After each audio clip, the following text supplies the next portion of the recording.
Olha, a mentira é uma depravação. E depravação significa, entre outras coisas, falta de rigidez moral, de decoro. Eu digo isso em razão de estar se avizinhando uma data histórica que dissociados da verdade insistem, há anos, de chamar de golpe. O golpe de 31 de março, praticado por militares. Nessa afirmação, envolvendo a posição de militares, juntam outra depravação em torno do que se conhece por revolução. E explico.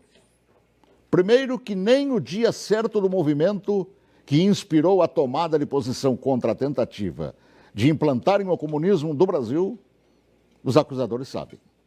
E me cabe corrigir esta falsidade, informando que não foi no dia 31 de março.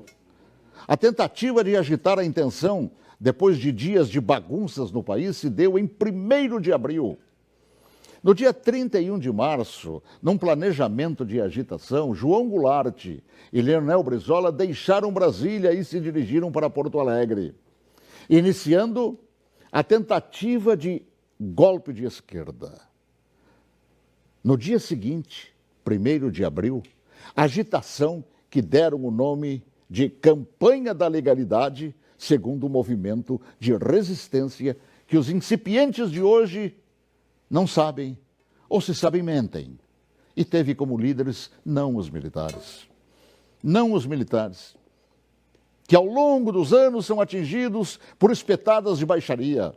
A liderança daquele movimento revolucionário pertenceu a civis que inspiraram o povo brasileiro a sair às ruas aos milhares em todas as capitais, em passeatas que ficaram conhecidas como Marcha da Família com Deus pela Liberdade. E os civis que promoveram e lideraram a revolução foram os governadores, civis, repito, do Paraná, Ney Braga, de Minas Gerais, Magalhães Pinto, da então Guanabara, Carlos Lacerda, do Rio Grande do Sul, Hildo Menegante, de São Paulo, Adhemar de Barros, de Santa Catarina, Celso Ramos, além dos jornalistas Roberto Marinho, do Globo, e Assis Chateaubriand, dos diários e emissoras associados, esta última empresa para a qual eu trabalhava.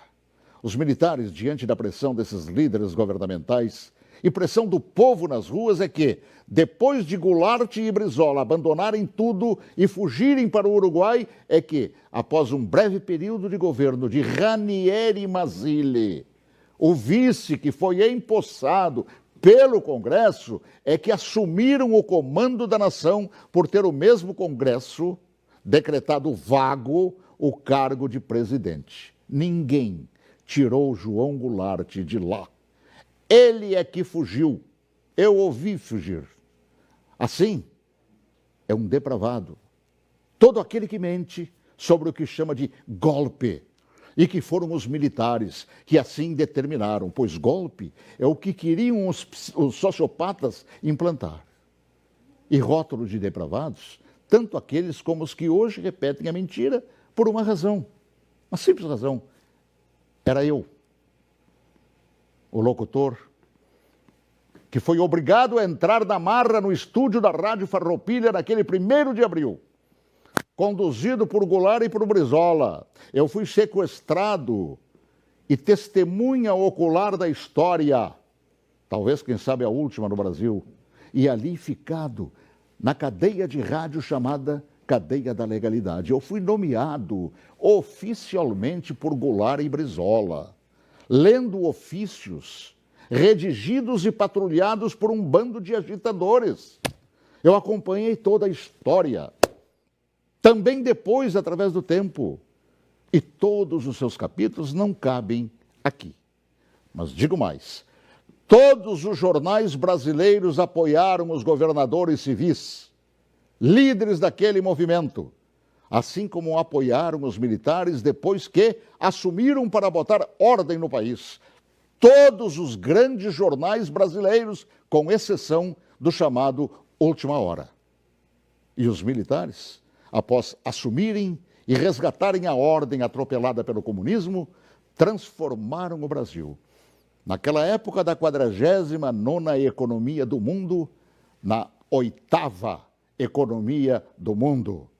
Assim, pela verdade dos fatos, que se honre neste fim de semana os 55 anos do movimento que evitou nos transformarem numa Venezuela de hoje, na qual o povo não conta nem com papel higiênico. Boa tarde, se Deus quiser, até logo mais, às 18h40, com Espaço de Ponto de Vista. Olha que eu conheço inúmeras histórias suas, Paulo Martins, mas essa eu confesso que eu desconhecia. E essa é verdade, porque eu fui testemunho ocular de tudo. A gente que estuda jornalismo tantos anos ouve falar de diários associados. Jamais imaginei, Paulo, que você estava lá testemunhando tudo isso. Estava lá, no batente, cobrindo, inclusive, isso que hoje mentem por todo o Brasil.